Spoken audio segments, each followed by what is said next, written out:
Pemirsa, kasus pertama COVID-19 varian Omicron ditemukan di Indonesia. Pasien merupakan seorang petugas kebersihan di Rumah Sakit Darurat Wisma Atlet Kemayoran. Selain itu, Kementerian Kesehatan juga menyebutkan ada 5 kasus suspek Omicron yang tengah diisolasi di Jakarta dan Manado, Sulawesi Utara.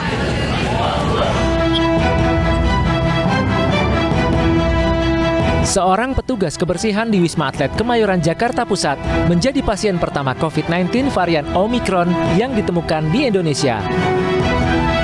Sebelumnya 3 pekerja kebersihan Wisma Atlet mendapat hasil positif dalam tes PCR rutin pada 8 Desember lalu. Setelah sampel ketiganya diuji lebih lanjut oleh Kemenkes, ditemukan salah satunya positif Omicron. 8 dites PCR-nya positif, tanggal 10 dikirimkan ke Balitbangkes untuk di genome sequence. Tanggal 15 keluar hasil genome sequence-nya. Dari 3 orang ini, 1 adalah Omicron. Yang 2-nya bukan Omicron, dan yang 1 ini sudah kita double check ke GIS-8 dan memang terkonfirmasi Omicron. Ketiga pasien ini ada di karantina di Wisma Atlet dan tanpa gejala. Mereka juga sudah diambil PCR keduanya dan hasil PCR-nya semuanya negatif. Selain pasien pertama Omicron di Wisma Atlet, Kementerian Kesehatan juga mendeteksi 5 orang yang terduga Omicron. 2 kasus adalah WNI yang baru kembali dari Amerika Serikat dan kini sedang menjalani isolasi di Wisma Atlet. Sedangkan 3 kasus lainnya merupakan warga negara Cina yang saat ini sedang diisolasi di Manado, Sulawesi Utara.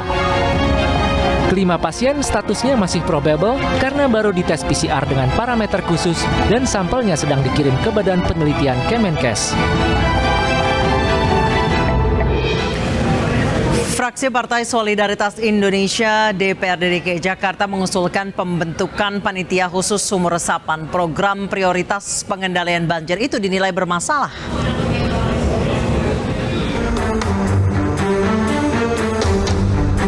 Proyek sumur resapan yang dibangun pemerintah Provinsi DKI Jakarta mendapat sorotan. Program prioritas pengendalian banjir ini diragukan dalam mengatasi genangan air karena sebagian dibangun di atas trotoar yang posisinya lebih tinggi dari badan jalan. Tidak hanya itu, proyek sumur resapan ini juga telah memakan korban. Salah satunya politisi Isyana Bagus Oka yang ban mobilnya terperosok dalam sumur resapan yang ambles di Jalan Bona Indah, Lebak Bulus.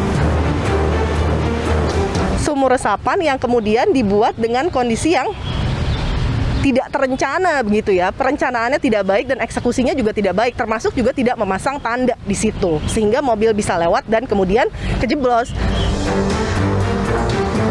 Atas kelalaian pengerjaan proyek yang dilakukan oleh kontraktor, pemerintah Provinsi DKI Jakarta berjanji akan mengevaluasi dan akan memberikan sanksi bagi pihak yang lalai. Tentu bagi kontraktor yang bertugas harus memastikan pekerjaannya sesuai dengan spek yang ada, ya, prosedurnya, mekanisme aturannya harus sesuai, ya, dan harus bertanggung jawab, ya, dan siapa saja yang melanggar tentu harus diberi sanksi. Banyak keluhan yang dilontarkan masyarakat terhadap pembangunan sumur resapan ini membuat PSI mengusulkan pembentukan panitia khusus di Parlemen Kebon Sirih. Namun ditentang karena akan memperdalam masalah dan minim solusi.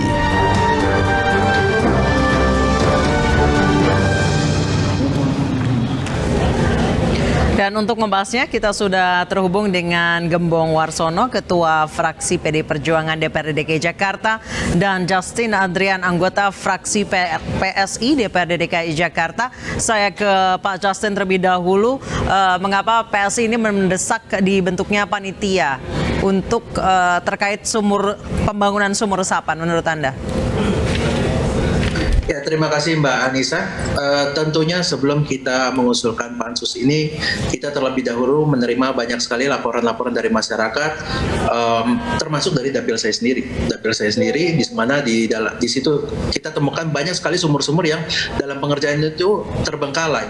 Ada yang sudah rusak, sehingga membahayakan pengguna jalan juga, pemakai jalan, para para lansia. Saya juga ada foto-fotonya juga.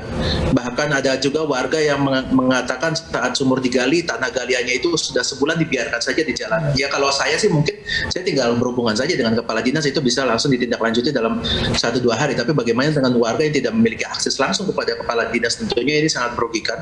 Dan sementara itu masih masuk saja laporan-laporan tentang buruknya kualitas pekerjaan dari sumur-sumur resapan ini, sehingga kita pikir perlu untuk kita mengevaluasi para kontraktor ini dalam mengerjakan konstruksinya, karena tidak bisa dipandang remeh juga. Anggaran untuk sumur resapan ini adalah sekitar 411 miliar rupiah, sebentar lagi 0,5 triliun itu.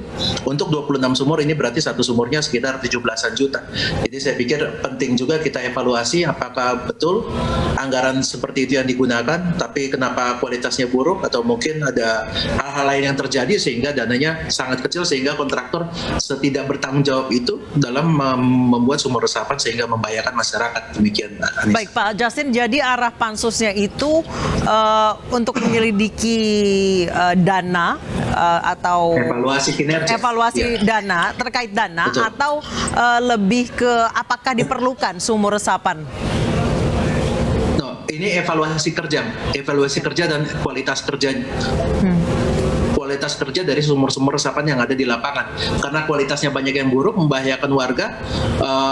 Kemarin bahkan saya melihat hanya di plester pinggirannya, sehingga 1 hari sudah jebol lagi, retak-retak, dan bahkan banyak kita temukan sumur-sumur itu di dalamnya terlihat masih ada genangan, sehingga kita khawatirkan juga sumur-sumur ini ternyata tidak efektif juga ya, malah menimbulkan masalah baru. Jangan-jangan ini menjadi sumber jentiknya nyamuk demam berdarah dan lain sebagainya, karena ternyata banyak sumurnya tidak meresap seperti yang diharapkan.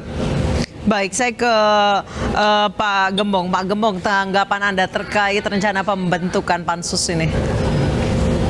Ya, Mbak Anissa, jadi kita sambut positif apa yang disampaikan oleh teman-teman PSI. Tapi kami dari fraksi PD Perjuangan memandangnya berbeda. Kenapa memandangnya berbeda? Bahwa program sumur resapan itu bagi fraksi PD Perjuangan program yang sudah jelas. Jelas, satu, itu jelas tidak maksimal manfaatnya buat pengentasan banjir. Yang kedua, sudah jelas bahwa itu dikerjakan dengan cara yang serampangan. Dan yang ketiga, sudah jelas itu banyak mengganggu aktivitas masyarakat. Kenapa mengganggu aktivitas masyarakat? Karena sumur resapan itu banyak yang ditempatkan di jalan-jalan. Dan yang keempat adalah penempatan dari sumur resapan yang menurut fraksi PD Perjuangan tidak sesuai dengan harapan dalam konteks pengentasan banjir. Jadi karena semua sudah jelas, maka kami dari fraksi PD Perjuangan tidak begitu tertarik dengan rencana PSI untuk mengajukan membentuk pansus sumur resapan. Dan langkah selanjutnya apa? Langkah selanjutnya seharusnya ini sudah ranahnya inspektorat untuk segera turun untuk melakukan investigasi secara mendalam kaitan dengan pengerjaan program sumur resapan ini tengah-tengah masyarakat. Saya kira itu jauh lebih baik supaya energi kita tidak kita habiskan untuk hal-hal yang tidak produktif seperti itu, Pak. Pak Gembong, tapi kan bukankah butuh evaluasi untuk melihat efektivitas dari sebuah pekerjaan yang sudah terlanjur dikerjakan? Sangat perlu. Tetapi evaluasi ini sudah jelas. Rakyat Jakarta sudah bisa mengevaluasi.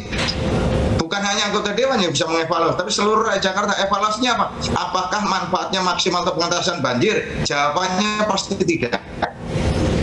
Baik, Pak Justin, menurut itu Anda... salah satu evaluasi. Jadi masyarakat Jakarta sudah bisa mengevaluasi. Sekarang yang harus dilakukan, harusnya saat ini ranahnya inspektorat. Inspektorat turun dengan berbagai dinamika yang berkembang di tengah-tengah masyarakat, polemik yang ada di tengah-tengah masyarakat, termasuk polemik yang ada di gedung DPRD kaitan dengan program sumur resapan itu harusnya inspektorat tanpa harus menunggu, harusnya inspektorat bisa segera turun. Seperti itu, Mbak. Tahapannya harusnya seperti itu, Mbak.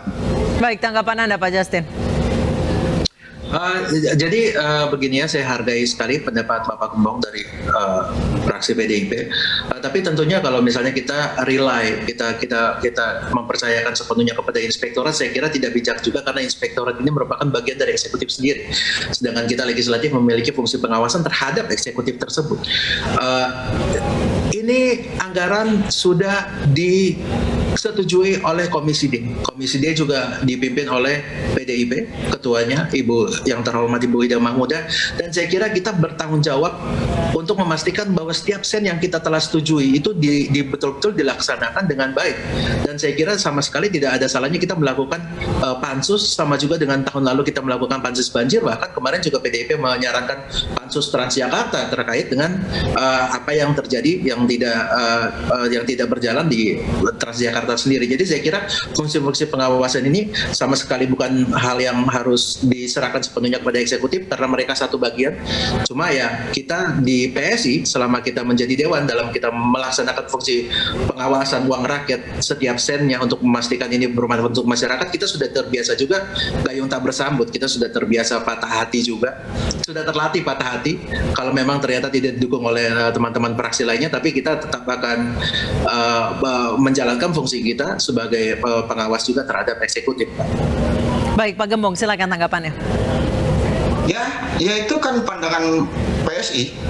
Tapi sekali lagi, fraksi PDI Perjuangan, maka ketika pembahasan di Banggar kemarin, fraksi PDI ngotot sendirian loh Mbak untuk memotong anggaran program sumber resapan tahun 2022. Saya heran justru fraksi PSI sempat saya sampaikan, kok PSI sudah ganti kelamin sekarang? Saya sampaikan jujur, saya sampaikan di dalam pembahasan di Banggar. Kenapa? Kok angka awalnya kan eksekutif mengajukan alokasi anggaran untuk serapan tahun sumber resapan tahun 2022 itu adalah 350 miliar. Kemudian dibahas di Komisi D, termasuk Mas Justin ikut membahas. Akhirnya kurangin menjadi 120 miliar, tinggal 120 miliar. Kami jujur sendirian fraksi PDIP yang pontang-panting meyakinkan kepada semua pihak agar tahun 2022 angka 122 miliar itu di-drop, dialihkan untuk pengentasan persoalan banjir di sektor lain. Misal untuk misal pembebasan lahan dan lain sebagainya, tapi prinsipnya adalah untuk mengentaskan persoalan banjir. Tapi bukan untuk sumber resapan. Gitu. Tetapi PSI diem aja gitu loh. Baik, gitu. Pak Justin, silakan jawaban Anda. Ya sebenarnya dari awal kami bukannya anti terhadap sumur resapan, karena memang dengan tata kota yang sangat buruk di DKI Jakarta banyak tempat-tempat cekungan yang airnya tidak bisa dikemana-manakan lagi sehingga diperlukan dukungan dari sumur resapan. Masalahnya sumur resapan ini apakah ditempatkan di tempat-tempat yang betul-betul efektif, apakah di tanah yang sesuai sehingga bisa menyerap, apakah dengan kualitas pengerjaan yang sesuai dengan harapan. Ini kan yang perlu kita evaluasi. Makanya kita mengusulkan untuk dibuatnya pansus.